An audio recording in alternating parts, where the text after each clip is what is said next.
우리가 오늘 읽은 본문의 말씀에 보면은 그런즉 우리도 그의 치욕을 짊어지고 영문 밖으로 그에게 나아가자. 이거는 우리가 bearing his reproach. 그의 치욕, 수모, 그의 고난을 얘기를 하는 것입니다. 그의 고난을 짊어지고 우리도 영문 밖으로 나아가자. 우리는 흔히 복받은 사람, 복을 소유한 사람, 당신은 사랑받기 위해 태어난 사람, 축복받기 위해 태어난 사람, 그리고 인사를 할 때도 축복합니다. 이런 인사를 많이 나눕니다.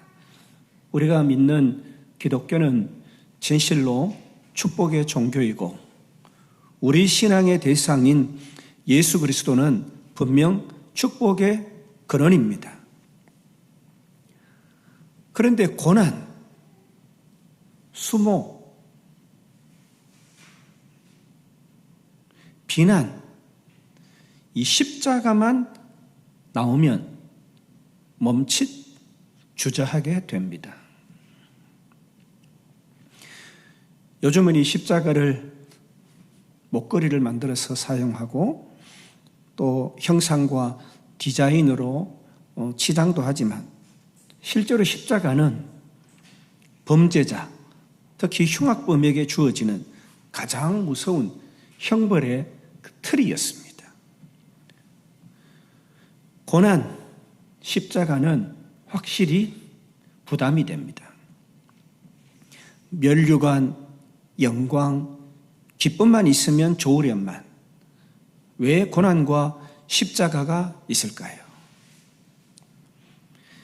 마태복음 4장 1절로 11절 말씀을 살펴보면 예수님께서 마귀에게 시험을 받는 장면이 나옵니다. 이 말씀을 한번 제가 읽어보겠습니다. 마태복음 4장 1절에 그때에 예수께서 성령에게 이끌려 마귀에게 시험을 받으러 광야로 가사 40일을 밤낮으로 금식하신 후에 줄이신지라. 시험하는 자가 예수께 나와서 이르되 네가 만일 하나님의 아들이거든 명하여 이 돌들로 떡덩이가 되게 하라. 예수께서 대답하여 이르시되 기록되었으되 사람이 떡으로만 살 것이 아니요 하나님의 입으로부터 나오는 모든 말씀으로 살 것이라 하였느니라 하시니, 이에 마귀가 예수를 거룩한 성으로 데려다가 성전 꼭대기에 세우고 이르되 내가 만일 하나님의 아들이거든 뛰어내리라. 기록되었으되 그가 너를 위하여 그의 사자들을 명하시리니 그들이 손으로 너를 받들어 발이 돌에 부딪히지 않게 하리로다 하였느니라. 예수께서 이르시되 또 기록되었으되 주 너의 하나님을 시험하지 말라 하였느니라 하시니, 마귀가 또 그를 데리고 지극히 높은 산으로 가서 천하 만국과 그 영광을 보여 이르되 만일 내게 엎드려 경배하면 이 모든 것을 내게 주리라. 이에 예수께서 말씀하시되 사탄아 물러가라. 기록되었을 때 주 너의 하나님께 경배하고 다만 그를 섬기라 하였느니라. 이에 마귀는 예수를 떠나고 천사들이 나와서 수종드니라. 아멘. 좀 긴 말씀인데요. 본문을 살펴보면 여러 각도로 이 말씀을 조명해 볼 수가 있지만 오늘 우리가 방금 제가 읽은 이 말씀을 문자적으로 해석을 해보면 우선 예수님이 성령에게 이끌리어라는 말씀이 나옵니다. 성령에게 이끌리었다는 거예요. 그리고 마귀에게 시험을 받으러 가셨다 이렇게 나옵니다. 그리고 광야, 여기는 여리고 부근인데요. 에서 40일 금식으로 줄이신 가운데, 굶주린 가운데 마귀 시험을 받는 장면이 묘사되어 있습니다. 첫 번째 우리가 살펴본 말씀은 돌들로 떡덩이가 되게 하라. 예수님이 떡이 아니라 하나님의 말씀으로 산다라는 신명기 8장 3절 말씀을 인용하면서 이 사탄의 시험을 물리칩니다. 이 식욕을 자극하는 거죠. 굶주리는 것이 하나님의 뜻이라는 거예요. 그리고 예수님은 하나님의 뜻에만 순종하겠다는 겁니다. 굶주림을 면하는 것은 하나님의 뜻이 아니라는 거죠. 그리고 이 고백에는 무엇이냐면 이 음식이 살리는 것이 아니라 하나님이 살리신다는 거예요. 생명의 주관자는 음식이 아니라 하나님이라는 거예요. 우리가 구약에도 보면은 만나로 먹이셨어요.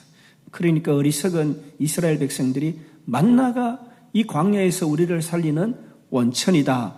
만나와 메추라기 이렇게 고백을 한 거예요. 근데 여러분, 그 만나는 누가 주셨어요? 하나님이 말씀으로 주신 거예요. 하나님이 주신 거예요.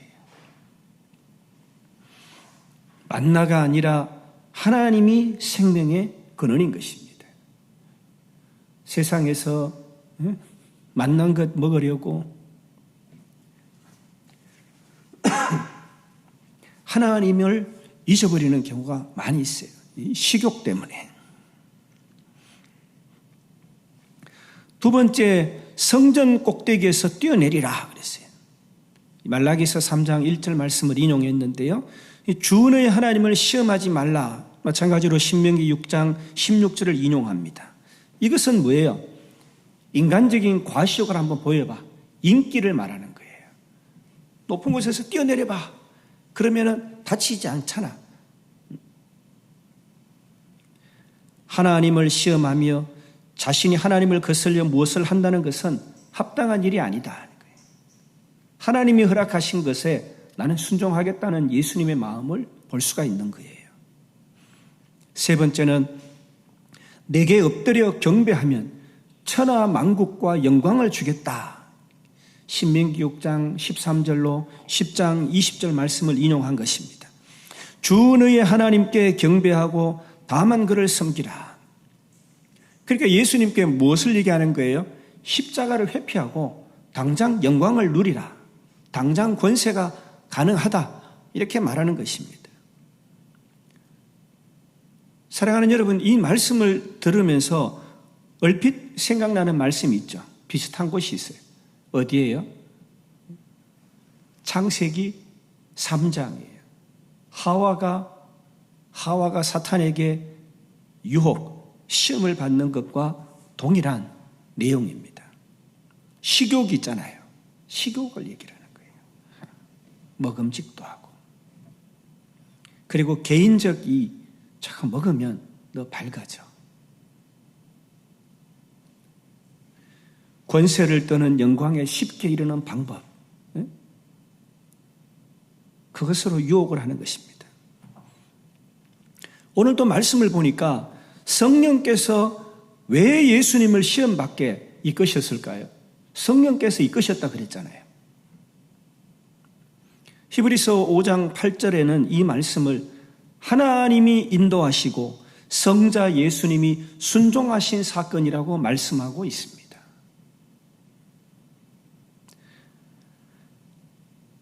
광야는 도움을 받을 수 없는 환경이에요. 고립되는 환경이에요. 그런데 왜 예수님이 이런 환경으로 나아가셨을까요? 최악의 조건에서 마귀와 맞닥뜨리셨던 것입니다. 사랑하는 여러분, 예수님은 왜 스스로 고립되고 40일 금식에서 자신의 몸이 무력해지는 것을 받아들이고 고난의 길을 회피하지 않고 십자가의 길을 가셨을까요?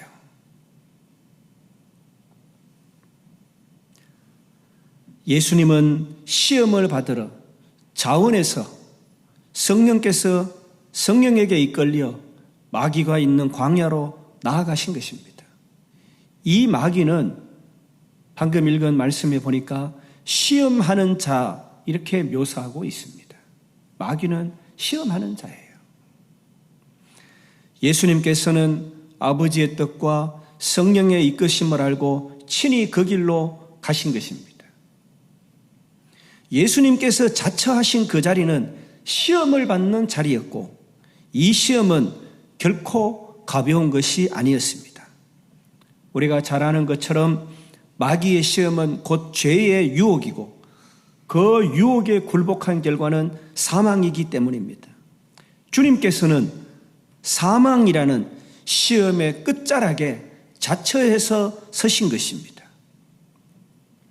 이 본문을 좀 더 잘 이해하기 위해서 우리는 주님께서 요한에게 세례를 받으신 사건을 이해해야 합니다. 우리가 잘 아는 것처럼 회개하라 천국이 가까이 왔느니라. 세례 요한의 세례는 회개의 세례입니다. 자기 죄를 회개해야 할 자들, 그리고 회개하는 자들에게 베푸는 것이 세례입니다. 그런데 죄가 없으시기에 회개할 것도 없으신 예수님께서 그 세례를 받으러 가셨습니다. 내가 당신에게 세례를 받아야 할 터인데 당신이 내게로 오시나이까? 요한이 어쩔 줄 몰라 합니다. 그런데 예수님은 이렇게 말씀하십니다. 그것이 모든 의를 이루기 위한 합당한 일이다. 이렇게 말씀하시면서 기어이 요한이 베푸는 세례를 받으셨습니다. 예수님께서는 이처럼 의식적으로 죄인의 자리에 서신 것입니다. 의식적으로 죄인의 자리에 서셔서 세례를 베푸셔야 될 죄 없으신 예수님께서 죄 있는 자들이 받는 세례를 받으신 것입니다. 한마디로 예수님은 우리의 자리에 서신 것입니다. 예수님이 마귀에게 시험받는 시험의 자리, 그것은 우리의 자리입니다. 우리는 예수님께서 우리를 대신해 시험의 자리와 죄인의 자리에 서신 결과를 잘 알고 있습니다. 예수님께서는 거기에서 시험을 다 이기시고 죄값을 대신 다 치르셨습니다. 하나님의 본체이신 신이신 예수님께서 모든 의를 이루기 위해서 온갖 수치스러움을 당하시고 참아내셨던 것입니다. 우리와 같은 사람의 자리에서 네가 만일 하나님의 아들이어든 이 돌들로 떡덩이가 되게 해보라는 이런 능력을 당하셨던 것입니다. 그러나 예수님은 끝까지 죄에게 넘어지지 않으셨던 것입니다. 예수님께서 당하신 이 고난을 우리는 기억해야 합니다. 우리가 무엇이 부족하거나 몰라서가 아닙니다. 예수님이 당하신 이 고난을 깊이 묵상하다 보면 우리를 위해 승리하시고 모든 의를 이루시기 위해 가신 주님의 길을 따라야겠다고 작정하게 되는 것입니다. 예수님께서 보이신 그 겸손, 예수님께서 오래 참으신 그 인내, 예수님께서 하나님의 뜻에 순종하시는 순종의 길. 사랑하는 여러분, 성경에 많은 인물이 있지만 고난의 대명사가 되어버린 성경의 인물, 동방의 의인 욥은 인간이 겪을 수 있는 모든 고난을 한꺼번에 겪습니다. 자녀와 그 자녀들, 그리고 그 재물이 한순간에 사라지고 병까지 걸립니다. 아내가 떠나고 친구들도 자신을 이해해 주지 못합니다. 그러나 욥은 이 모든 고난을 경험한 후에 마지막에는 욥기서 42장 5절에 하나님을 귀로만 듣다, 이제 눈으로 보았다, 이렇게 고백을 하는 것을 볼 수가 있습니다. 42장 12절 말씀을 쭉 보니까 너무도 은혜가 됩니다. 여호와께서 욥의 말년에 초년보다 더 많은 복을 주셨습니다. 양이 14,000마리, 낙타가 6,000마리, 소가 1,000쌍, 암낙이 1,000마리를 갖게 됐습니다. 그리고 7 아들과 3 딸도 얻었습니다. 그런데 이 온 땅에 이 3 욥의 딸만큼 아름다운 여인은 찾아볼 수 없었다라고 성경은 기록하고 있어요. 아들에게 준 것처럼 딸들에게도 이 풍족한 유산을 나누어 줍니다. 욥은 고난 후 140년을 더 살다가 4대 자손까지 보고 그리고 수명이 다해서 죽었습니다. 사랑하는 여러분, 삶이 평탄할 때 경험하지 못하는 하나님을 고난을 통해서 만나기도 합니다. 그것이 하나님의 방법과 법칙입니다.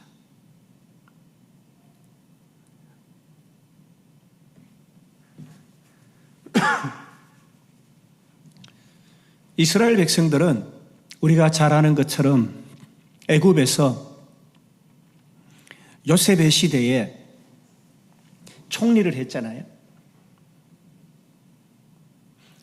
작은 소수였지만 대접받고 잘 살았습니다. 그러나 세대가 지나 요셉을 모르는 바로가 나타나서 이 이스라엘 백성을 핍박하기 시작합니다. 그리고 그들을 심지어 노예로 삼게 됩니다. 그러나 핍박 가운데서도 이스라엘은 어떻게 돼요? 번성합니다. 놀라고 당황한 파라오는 어떻게 해요? 이스라엘의 모든 자녀들을 나일강에 버려라. 모든 산파들에게 명령까지 하잖아요. 우리가 잘 아는 것처럼 그러나 하나님은 그 고난 가운데서도 번성과 축복을 허락하셨어요. 대표적인 인물이 누구예요? 나일강에 버려진 모세가 출애굽의 지도자가 되는 것입니다. 사도 바울은 빌립보서 4장 12절에서 고백합니다. 나는 비천에 처할 줄도 알고 풍부에 처할 줄도 알아 모든 일, 곧 배부름과 배고픔과 풍부와 궁핍에도 처할 줄 아는 일체의 비결을 배웠노라. 아멘. 죄 많은 세상에서 우리 그리스도인의 고난은 어쩌면 필연인지도 모릅니다. 고난은 결코 사라지지 않습니다. 그러나 우리는 낙심하거나 절망할 필요가 없습니다. 주님 안에서의 고난은 가장된 축복, 유익이 있기 때문입니다. 이러한 가치를 재평가한 총본산이 십자가입니다. 약한 것, 부족한 것에 감사하면서 세상이 주는 시련과 고난이 우리가 받고 누릴 복을 막을 수 없음을 우리는 잘 알고 있습니다. 어떤 어려움도 우리의 번성과 희락을 빼앗을 수 없는 것입니다. 이것이 성도의 자랑이고 이것이 우리의 힘입니다.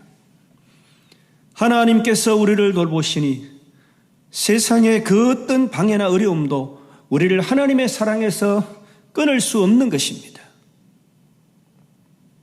누가 우리를 그리스도의 사랑에서 끊으려 환난이나 공고나 박해나 기근이나 적신이나 위험이나 칼이랴 기록된 바 우리가 종일 주를 위하여 죽임을 당하게 되며 도살당할 양같이 여김을 받았나이다 함과 같으니라.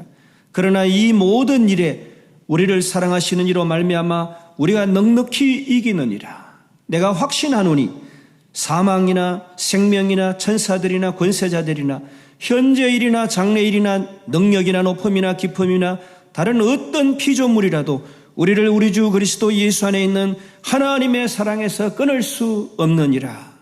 아멘. 사랑하는 자녀들을 마귀로부터 구원하고 마귀로부터 무질서해진 이 땅에 하나님의 질서를 도래하는, 그렇게 도래하게 하려는 대의를 이루시기 위해 고난을 받으시고 십자가를 지신 주님을 기억해야 합니다. 우리와 똑같이 시험을 받으셨던 주님께서 세상 끝날까지 함께 하겠다고 약속하셨습니다. 사탄의 유혹에 넘어가면 우리 인생은 멸망합니다.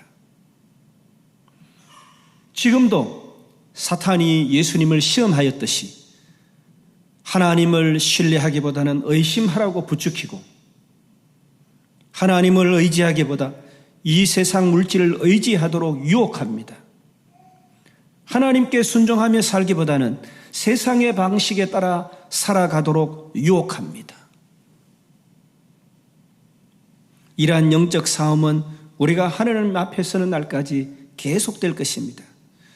우리는 그때마다 믿음의 선택을 해야 합니다. 비록 그 선택의 길이 고난의 자리라고 하더라도. 오늘 우리 유업 형제가 찬양을 했어요. 서로 교통하지 않았는데 늘 찬양하는 거 보면 설교의 주제곡을 미리 찬양을 하는 것 같아서, 오늘도 찬양 중에 영적으로 감동이 팍 왔어요.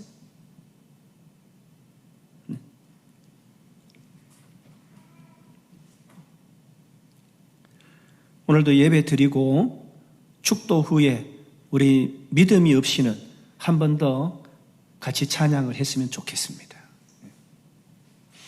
히브리서 13장 12절로 13절 오늘 본문은 말씀합니다. 이와 같이 예수께서도 자신의 피로 백성을 거룩하게 하시려고 성문 밖에서 고난을 당하셨습니다. 그러므로 우리도 그분의 치욕을 짊어지고 bearing the reproach, 진 밖으로 그에게 나아갑시다. 고난을 짊어지고 진 밖으로 나아가야 합니다. 죄와 사와 이기기 위해 죄의 소굴로 들어가기를 마다 않으시고 우리를 구원하기 위해 배고픔과 고립을 주저하지 않으셨습니다.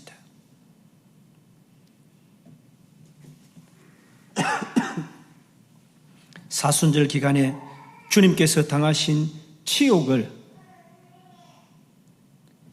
우리가 기억하면서 우리도 삶의 현장에서 하나님의 나라와 의를 구하며 그러므로 받게 될 고난과 시험 가운데서도 겸손히 인내하며 순종하신 주님을 닮아 믿음의 고난의 자리, 주님의 서신 그 자리에 즐거이 서는 예수님의 고난에 기쁨으로 참여하고 동참하는 저와 여러분 되시기를 주님의 이름으로 축복합니다. 기도하겠습니다. 주님 감사합니다. 우리를 위해 시험을 자처하시며 우리를 위해 고난을 받으신 주님을 기억합니다. 가치 없는 고난이 아니라 하나님의 나라와 의를 위해 대속과 화목의 십자가 고난을 담당하신 주님을 기억합니다. 사랑하시는 하나님, 어떤 어려움에서도 하나님의 그 사랑에서 끊어질 수 없는 우리를 돌보시는 주님, 우리도 주저하지 않으며 우리 앞에 당한 십자가 그 고난을 감내하며 주님의 치욕을 짊어지고 나아가 복음에 쓰임받는 그리스도인이 다 되게 하여 주옵소서. 예수님의 이름으로 기도합니다. 아멘.